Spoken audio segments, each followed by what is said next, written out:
Hello, everybody. Welcome to Two Bye Guys. Welcome to the season finale of book season. We finally did it. We made it through my book. We made it through 10 other Bye books. And I'm so excited. We have a repeat guest today back. He was here in season 2. He's back now, 4 years later. My guest today is a published author and poet, an artist, a social justice advocate, and a former professional football player in the NFL, playing with the Dallas Cowboys and the Tampa Bay Buccaneers. In August of 2019, he made history by becoming the first out active NFL player to identify as bisexual. Woo. And since then, he's written about his experience as a Black queer man in sports for the New York Times, The Guardian, the LA Times, Out Magazine, and many more places.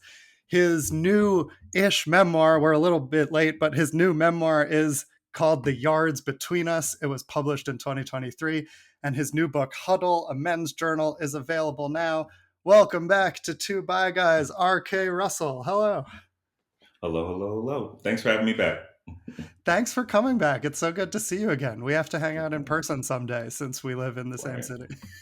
The same city, but different cities. We've talked about this. LA is so Yes. spread out. I just learned that you're like over an hour away from me. So like, do we really live in the same city? Does It's that long count? I don't distance. know. But I also read in your book that you, during the pandemic, you went on the Wisdom Tree hike behind the Hollywood sign, Griffith Park, a lot, which is, I live right over there. I do that hike all the time, and I get why you like that hike. Definitely.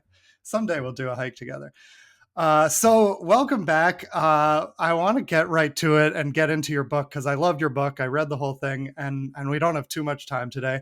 So last time you were here was August 2020. You were just starting to Mhm. write and pitch that book, and I remember you had mentioned that you wanted to write a memoir. So what's happened since then? Like, what was the process of the book like, and what did you learn about yourself as you wrote it? I mean, geez, 2020. I'm like, I was just a little baby bisexual at that point. I was like a year out. Yeah. Yeah, the dream of wanting to write a book was so romanticized in my mind and so glamorous. And I mean, it is those things, but it was also one of the hardest things I've ever done in my life. And that's coming from someone who played multiple years in the NFL. It was a labor of love. It was both excruciating and extremely rewarding. I think to be able to take a step back from your life and look at it in this very um, intimate and reflective and in deep and honest way is something that I want or I hope for everyone. It's very rare, especially as men, that we really stop to reflect on our traumas, on our past, on our relationships that we've had with other people and with ourselves, Mhm. especially as a bi person who lives in a heteronormative world or society, who has compartmentalized so many parts of his own life and experience. It was so healing to see it all as a whole in this one piece of work.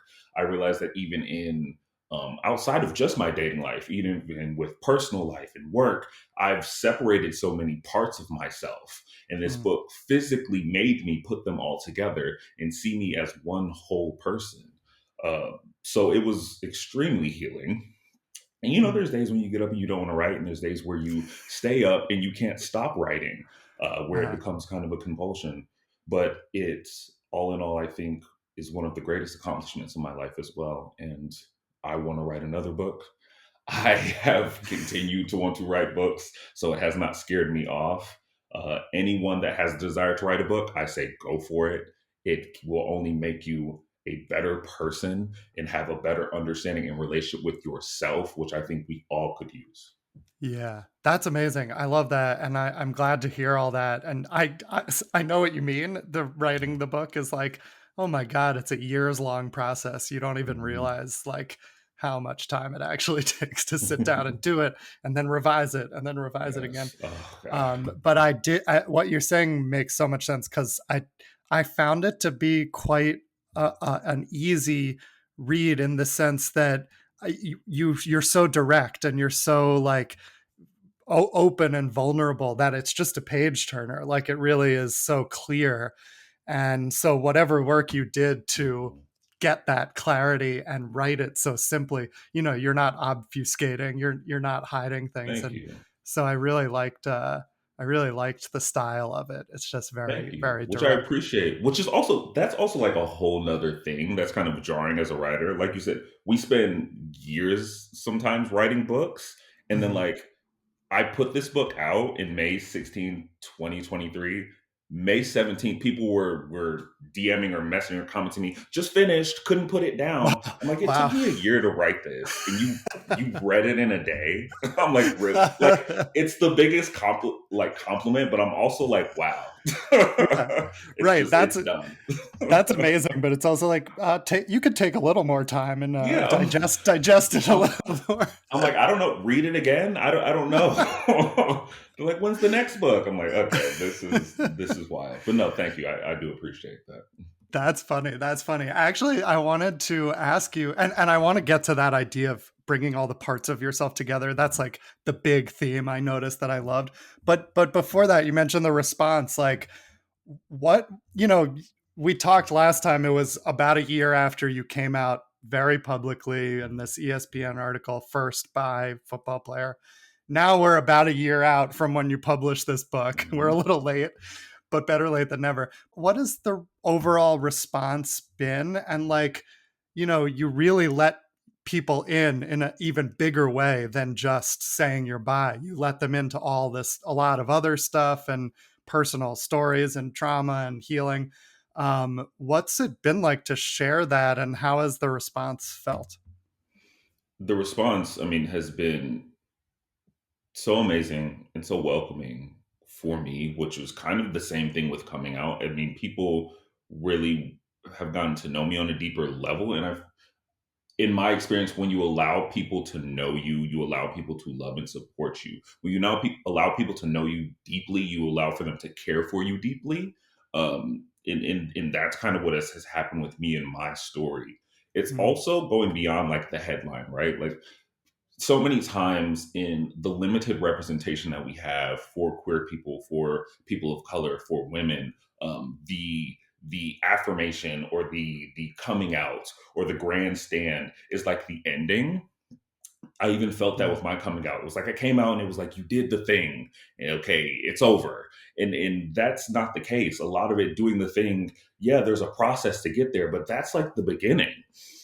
There's beauty in telling the process, which is this book, and there's also so much work to be done after, which is still the life I'm pursuing now. And it's important to humanize these topics. It's important to see people beyond the headlines, and I think books allow you to represent people that are underrepresented and allow people that don't look like you or know your experience to kind of have that olive branch and have that experience. You might be mhm, tweeting about something that you don't have the experience of, and this allows you to come at that with more empathy. It's no longer mhm, just a talking point. It's you see it as a person, a heartbeat, something that lives and breathes and bleeds. And that's something I think as a society we could all use more of is mm. empathy. So the response has been great. Yeah. That's kind of like all the little things. My book has also been optioned by Sony Pictures and Gabrielle Union to be turned into a TV show. So that's kind Yay. of I say go beyond the headlines. I'm like that's kind of like the big headline of Yeah. of this. Yeah. And I'm excited. I'm excited to take this story and bring it to a different medium and continue to be a storyteller. I'm co-executive producing with Gabrielle Union, Yeah. co-writing, so I also get to write more and in different forms. So the book continues to change my life. The more that I share, the more my life continues to grow, and that's just been awesome for me. It's been amazing. Cool. That's so awesome. Yeah, I love the second act for you, or second out of many. And like I had heard that news about the it getting picked up Mhm. for development, and as I'm reading it I'm like, yeah, I could see this as a series. Like there's so many vivid scenes, and I don't know how you're going to write it, but I can imagine it jumping back and forth to the childhood stuff and then the NFL stuff. If you need ideas, let me know. Uh, but that the thing about coming out, let's talk about that, because it Mhm. also makes a lot of sense, and I like the way you phrased it. Like it's allowing people to know you and love you deeper. And I think what before we've come out, it often feels like this burden on us that we have to overcome. And we don't often think about the positive, effects and the joy on the other Yeah. side, and the gift it is that you're Mhm. giving to other people. And so I have a lot of quotes from your book that I want to, I'll just share a few of them. But I liked how you wrote about coming out, and you wrote the process of living my truth was gradual. And you wrote about sort of practicing by coming out to strangers or coming out on a date here and there as bisexual, and that you wrote saying it with pride. Each exposure gave me confidence. And it's like this, I identified with that step-by-step process.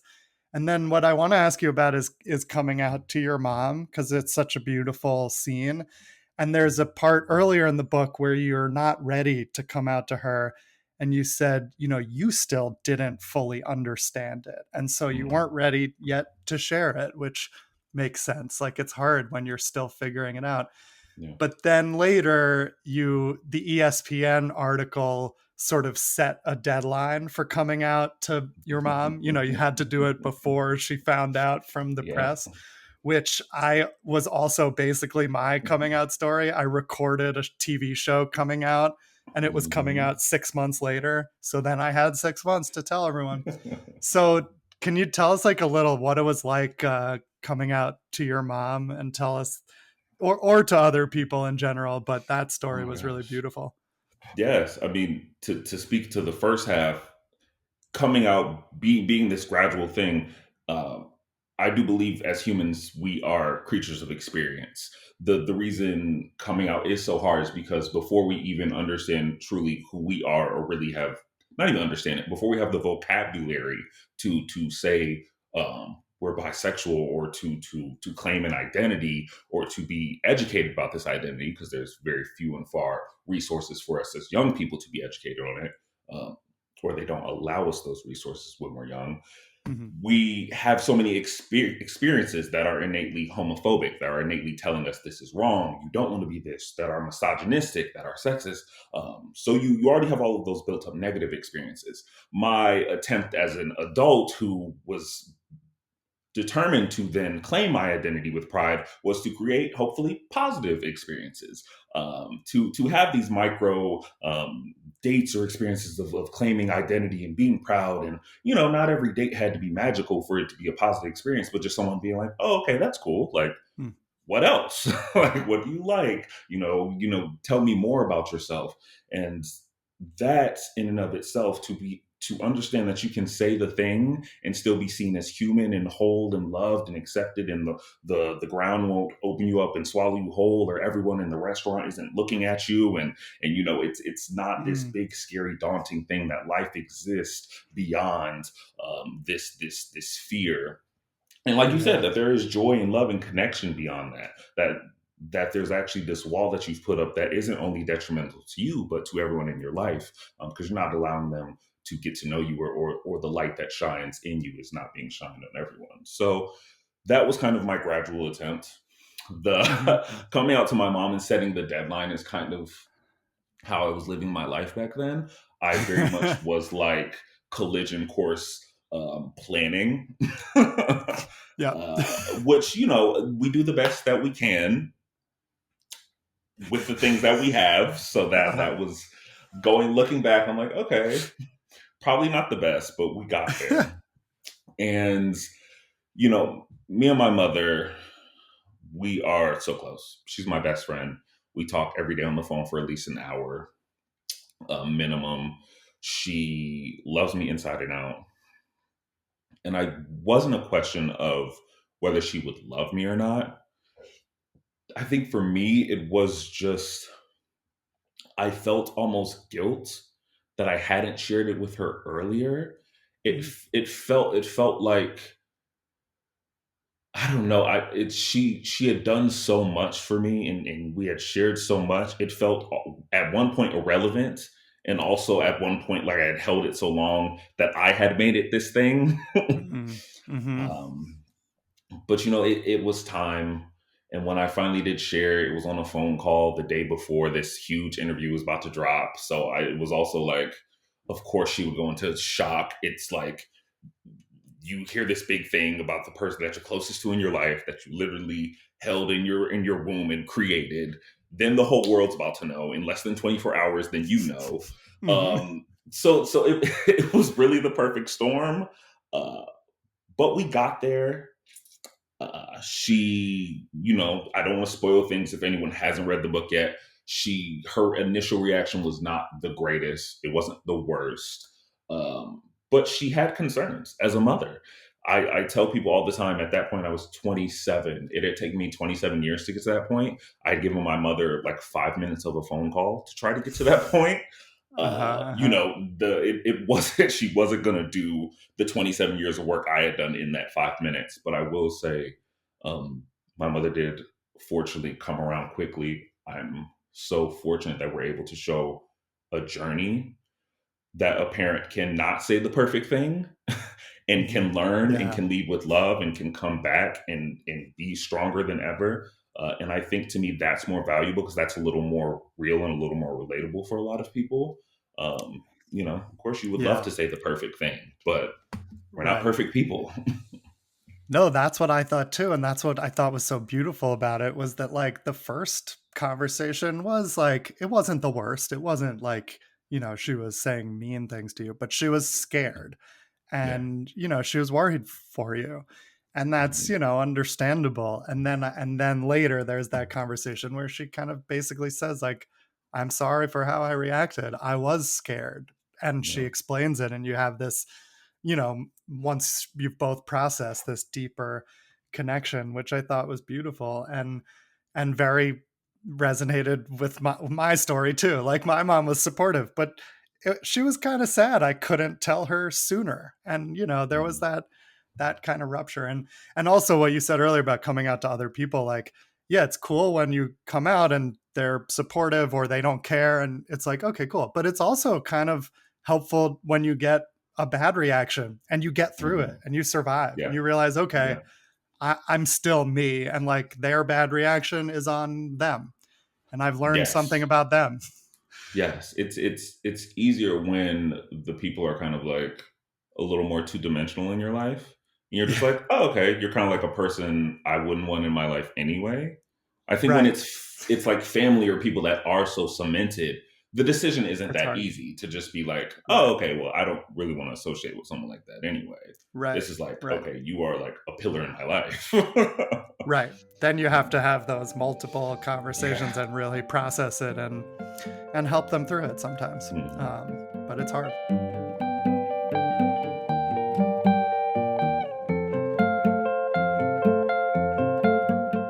I want to read your dedication page because it's about coming out and it's sort of a message to people. And it's like, we can't force anyone out, and it's everyone's decision. But I liked how strong this message is. I'll read it. It says, "I offer this to those still reluctant to come out. There will never be a perfect time. Only time you waste living a lie, and time you cherish living your truth. We don't know how much time we have on this earth, so cherish it." Can you tell us a little, like, why you chose to include that in the dedication page? Of course, my story and a big catalyst for me even going on what I would say like is my coming out journey or my self discovery journey is the loss of my best friend Joe Gilliam, and I don't want anyone else's journey of self love or acceptance to come at the cost of uh, someone's life or at any really big cost. Like so much of our stories, whether it be real life stories or portrayed in media or film or books, are off the back of like egregious tragedy. And I just don't want that to be the case for us. I don't want that to be the norm for us. And if you have the power or the will or the bravery or the opportunity for that to not be your story, I really encourage you to take it. Um, I want to be the person that went through it, so you don't have to be. I think it's really important for young queer people to hear that. Like, you don't have to have the trauma story. Like, you don't have to go through the low lows to reach the high highs. Like, it doesn't have to be like that. Um, Hmm. and also for the people who do think, you know, who are kind of like the spreadsheet people, who are the people who are like, once I get this and this, I can do this. I wish Uh, life was worked like that. I do. um but it doesn't, and a lot of the times the things that you want are on the other side of the thing that you fear. A lot of yeah. times the peace and the happiness and the joy and the love are on the other side of the thing that you fear, and that you want to like overcome. So Yeah. that's kind of my message to everyone. Take Yeah. it as you will.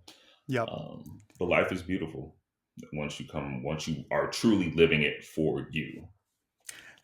Yeah, I love that, and it's definitely like sort of the big message that stuck with me at the end of it is that like, that the things that we fear the most, there's so much actual power in them in confronting exactly those things. Like that whatever it is that you have that fear of, actually that like it has a key that's going to Yeah. unlock other things that you think might be unrelated. And so you talk a lot in the book about duality and like two Mhm. sides of you, or more than two sides of you, and your life kind of fracturing into these different things that you kept compartmentalized. I actually want to read another quote and then ask you about this, because you're this, like, you're an artist, you're a writer, you're a poet, and then you're an NFL player, and like it's about as different worlds as you can get. And then the sexuality on top of that is like a Mhm. whole nother layer. So here you wrote, I was trying to be smart and articulate when I took my helmet off, but to be masculine, strong, and almost animalistic when I put it back on, but also to never let the two cross. And in dating and love, I was trying to be soft, vulnerable, and loving. And then you wrote on a different page, duality was a tricky beast. I didn't yet know that I would only feel right when I brought my two sides together. And in fact, the possibility of those two sides coming together was my worst fear. So, can you tell us, like, how did that feel before? Why was it so scary to integrate that? And how did you get there? Oh my gosh. Before, it was literally a mess. I just,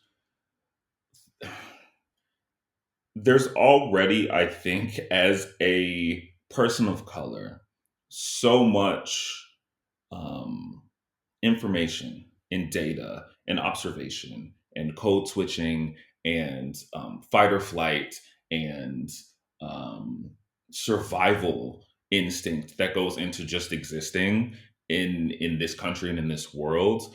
And when you throw on top of that identity and sexuality in sport, or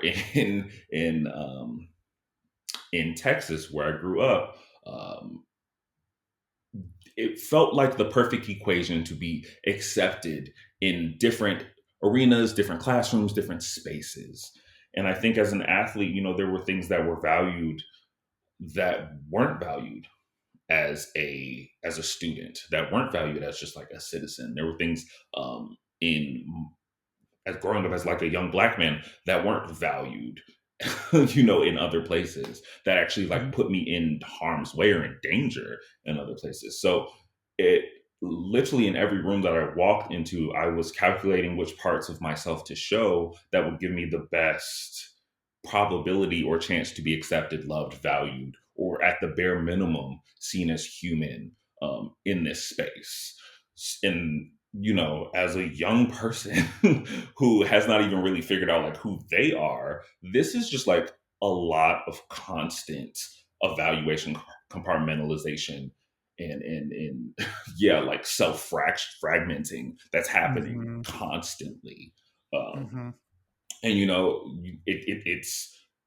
it's traumatic, it's damaging. And then on the other side of it, there's times where like I'm also trying to use it to my benefit, so it's also like warping my own view of myself. There's times where like on a date you say you're a football player, but like now I'm being a little more articulate and I'm showing off so someone knows oh, he's the smart jock. Okay, this is a little more, this is a little more attractive. Or oh, he's like a little artistic, but he's got like a rougher edge to him. Like this is a little, there's now I'm like showing off. So now I not only think that this is normal, I now think that this is like my superpower. Mm. Being able to kind of chameleon. And when it's your choice and when it feels natural to you and when you feel inspired to let your gifts and your personality and different talents shine, of course that's fine. But when it comes from a place of wanting to be loved and accepted and to survive, that is when this is something that's born from toxicity. Mm. And not being able to differentiate the two because it starts so young is what the true like crux was for me as a young Mm. person. So yeah, that's kind of why my initial reaction was it was a mess because Yeah. there was just so much going on in my head. And then at the end of the day, you have the NFL knocking on your door and you're like, okay, I can't even figure any of this out because now I need to really just throw all of this in the closet, no pun intended, and focus on playing football. Right. Right. Yeah, that's so interesting. It makes sense. And it reminds me of another sort of topic that I wanted to talk about, which Mhm, is like this idea of especially by people sort of doubting themselves. And it's like a hard line to find because you need to have self-reflection and examine yourself to realize this and to come out and to accept it. But then there's also like a certain level where for bi people, especially because it's so not accepted and visible, that we can overthink and overdoubt ourselves. mhm, And so I saw you kind of going through that process in the book, and it's really cool to read it like as it's happening.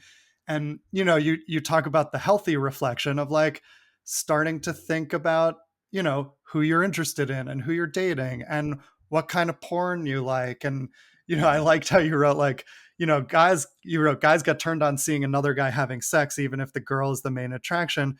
And you found that you needed both actors to attract you to watch a scene, which like makes a lot of sense to me.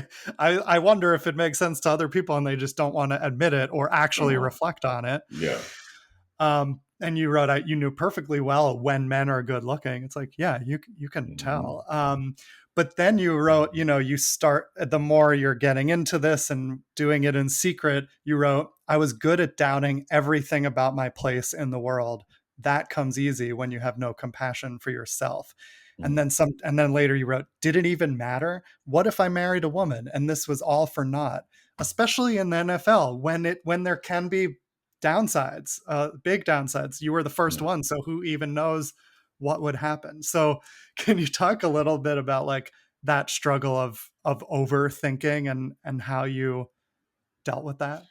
Oh my gosh, yeah. I mean, especially at that point, like being a young adult, a lot of our validation unfortunately like is external. Like hopefully you get it from like a loving home and foundation. Hopefully you get it from like education and resources. As a bisexual person, there isn't really a lot of that, or there wasn't a lot of that when I was coming up. Like everyone that I met, straight and gay, you know are like bisexuals don't exist. They're like that's like not even a thing. um and then I already had such a toxic relationship with myself because it was either no sense of identity, or the sense of identity that I did have. I had so many reasons, so many negative reasons on both ends to not embrace my sexuality, to not embrace my race, my culture, to not embrace so many things about myself.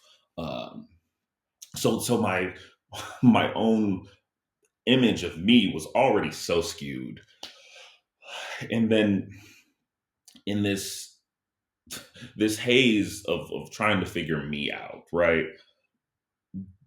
There's no place that's just like, hey, it's okay to not know, and it's okay to sit in that.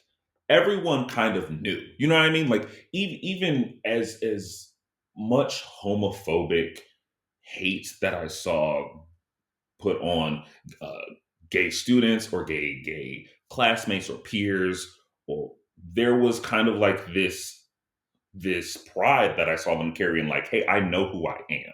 And you don't like it, and that's a you thing, but I know. And, Mm. I didn't really have that. And that's Hmm. not a woe is me thing. It's just a different experience. Yeah. And I couldn't claim that. So I mean the whole process is just so twisted. And, unfortunately for me, it's like um, seeking identity, education, and resources through porn probably like isn't the best place. But it's what um, happens. yeah, Maybe not, but it so happens to a lot of people. That's the first, you know, yeah. I mean that was the entryway. easiest thing. I was like, men and men, like let's see what happens. Yep. Um, but yeah, I just hope, like I said, that's why I just hope there are more stories, especially for people on all spectrums of identity, Yeah. and more education, because there is so many components to just figuring out who you are, not knowing who you are, and it being one okay, and two, there being just so many resources to be like, hey, you can be attracted to people of the same gender, people of different gender, people who don't adhere to any gender. I think that's a big thing about looking back at this book now too, is like even my thought process back then was like so binary, and now like I don't really adhere to a binary at all. So like that's a Hmm. whole different Hmm. thing. Uh-huh. Yeah. Yeah, that makes sense. Well, and also like I get the overthinking as you're going through it, and you wrote about it really, beautifully, but it also seems like you do have that confidence now in the identity and in who you are. And maybe I know from my experience it doesn't always feel like it's fully figured out. There's always stuff to explore and uncover, but you write about it with a lot of confidence from this point now.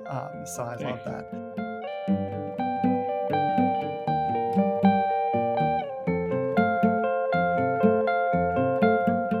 There's a theme in the book about crying. Like it comes up a decent amount that I noticed. And I did a whole Mhm. episode of this show with a guy who wrote a book about crying and how Mhm. our tears reveal things to us. And so I thought it was interesting. There were a few points in the book where you held back your tears, you didn't cry when you might have.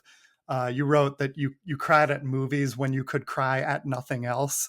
And Mhm. maybe there's like a stigma about crying in front of people and Mhm. you don't want to be seen as weak. But when you're alone in a screen, you can. But then at a certain point, the narrative turns and you do, at Joe's funeral, you wrote, I wanted to cry badly, but I didn't think I deserved to. But then by the end you do. And then same with coming out to your mom, there are tears there.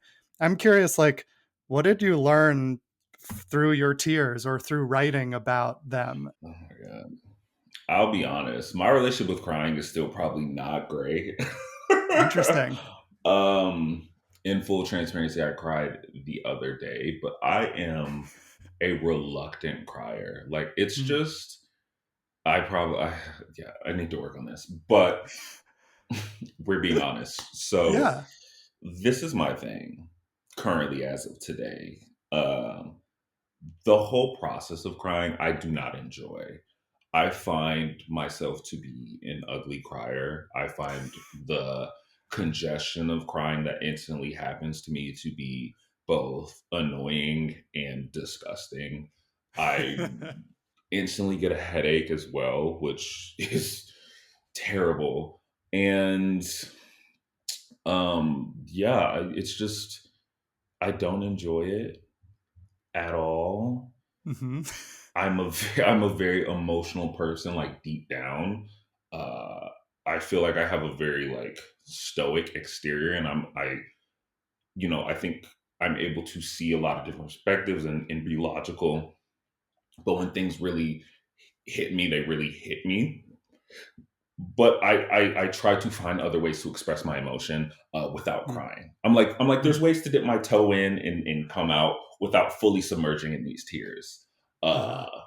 But I find that sometimes the experience and the cathartic like relief that comes from crying is something that is inevitable for me. Um, so yeah, I am a reluctant crier. It's There, yeah. but there are times where just you have to give in to it. It's as I get older, I find my own relationship with control, especially over myself, to be tested by tears. Mm.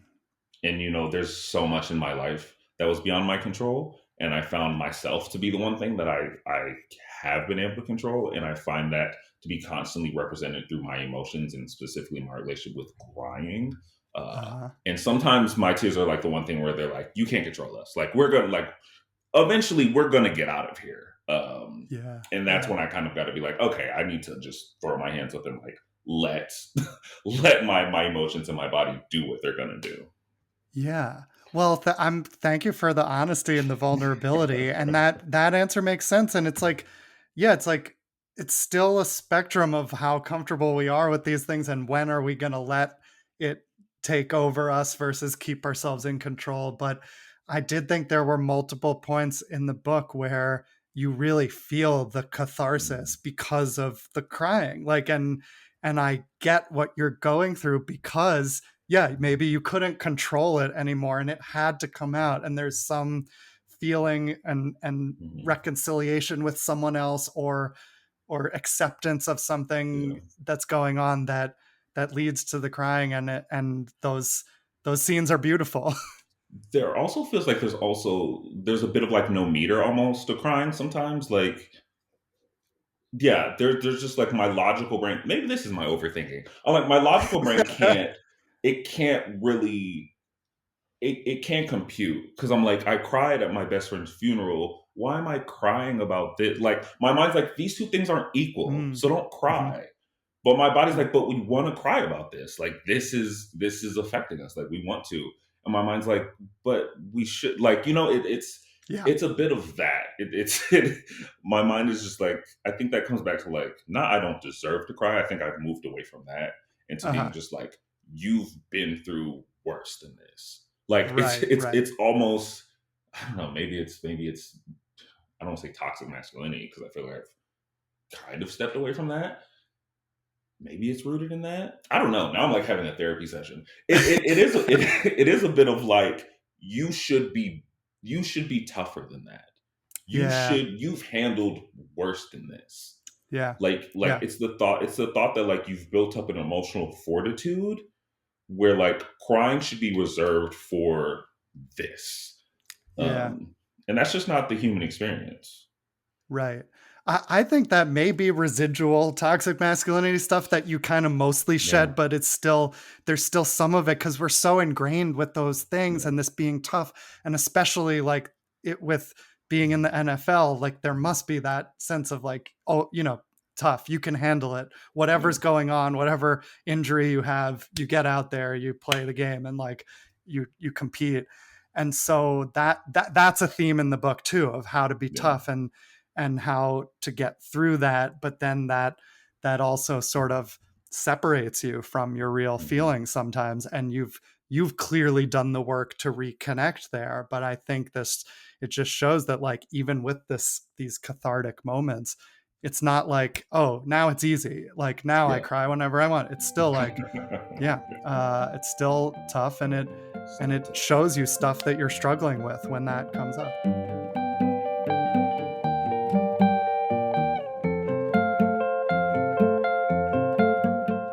So I want to talk about like now transitioning back to the arts, and you wrote you wrote about you had this in you your whole life and that you had a creative side as a child. You wrote that you hid it from your teammates. Quote, I worried that a young man who wrote poetry, drew pictures, and enjoyed slow songs about love would be seen as less masculine and therefore less of a football player. But then now you wrote, which I thought was really interesting because I'm starting to like go to open mics and do some performing. Mhm. You wrote that you wrote about going to open mics and reading poetry. You wrote sharing poems under the dim lights with a crowd of strangers is the closest I've felt to entering a stadium and playing under the lights. It's a combination of thrill, fear, and instant connection. So I'm curious, like, what's it been like to make this transition, and how do you use your unique experience as a football player and everything you sort of learned and trained for? How do you use that as an artist? Yeah, I love that question. There's this boldness that comes with being an athlete, that you've trained your body and your mind, and going out there and displaying your artistry through the movement of your body and in the force of will.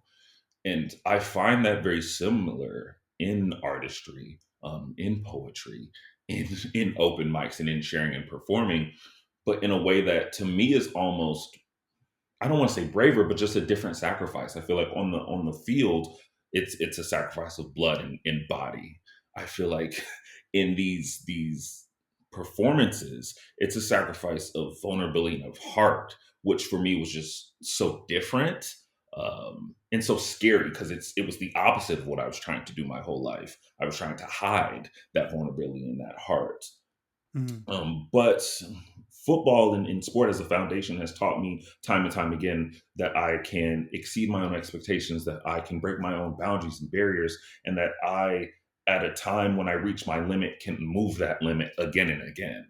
Uh, there's so many positives that I've learned from sport, which is why even being a queer man in sports and even knowing all of the negatives that can come from it, I know that the sport itself has so many positives that the LGBTQ plus community, especially queer youth, can use and need specifically. That's why I don't throw the whole sport away as a whole. That's why I'm like, we just need to change the culture and get the toxic people out of the sport, because this is something that's actually really beautiful for our society and our community. Um, so with that being said, I feel like this foundation that sport gave me, in really the trust in myself and the value it gave to me in me, stripping away all of the other toxic bullshit, is invaluable. And I put that in my artistry because I know that I can be bold. I know that I can be greater than just the sum of my parts, and I can exceed my own expectation. And, to be vulnerable is something that I brought into it outside of sport. And I continue to do that after coming out, whether it be writing this book, whether it be doing TV and entertainment, whether it be poetry, whether it be art, everything that I've said yes to after coming out, I either had no idea how to do, or was completely terrified of doing, or my knee jerk reaction was no. My knee jerk reaction was to hide. My knee jerk reaction was like, people will see more of you and they might not like that. You might not be good enough. This isn't for you. You don't deserve this. So I said yes, because I know none of that is true. Because I Right. know that that voice is a voice that was created to lie to me. Hmm. And the further that I get down this road, the quieter that voice gets. The further I get down this road, the less of those things I hear. And I really do believe that that is something that sport gave me. That when my body was hurting and when everything in the world was telling me to stop, the athlete in me was like, no, do one more rep. No, Hmm. make one more tackle. No, do one more play. Um, so I do think the two are connected, and I do think they're Yeah. connected in me, and I do want to see more of that connection in the real world because I think it exists. Yeah. Yeah. Beautiful. I love that. And it's like, I love that idea that it pushes you to just, put yourself, it's a different way of putting yourself out there because, football is like, you know what you're supposed to sort of do. Yeah, The play can change, but everyone knows what everyone's doing, and yeah, you can be the best at it. You can get better.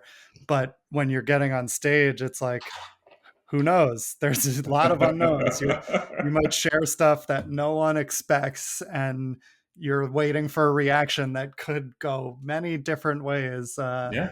Not just cheering and booing, but there's other things too, and it's scary. But I like that experience is pushing you to just sort of push yourself further and further. Yeah.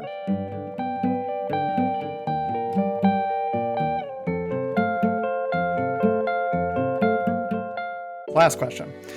You wrote at the end in that blog, I know now that I'm more than a football player and my most significant accomplishments are still ahead of me. I read that last night. I almost skipped the epilogue, but thought it's so beautiful.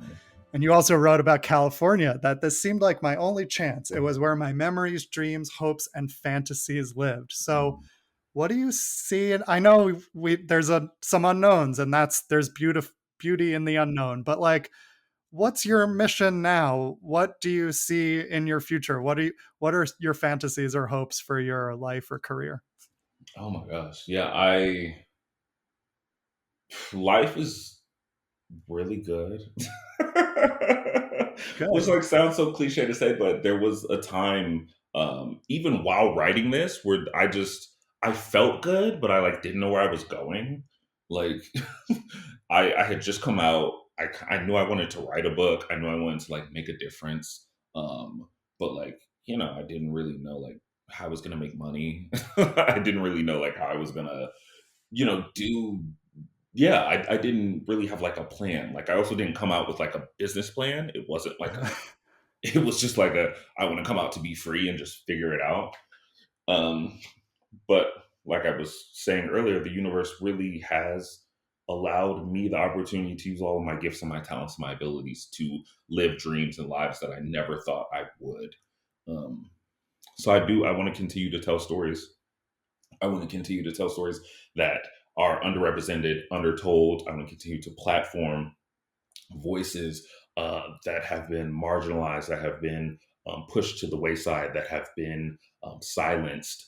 I want to make shows. I want to make movies. I want to create art in all mediums, in all forms, both big on big commercial scales and on small, independent, grassroots scales. I think both are very important to artistry and to storytelling.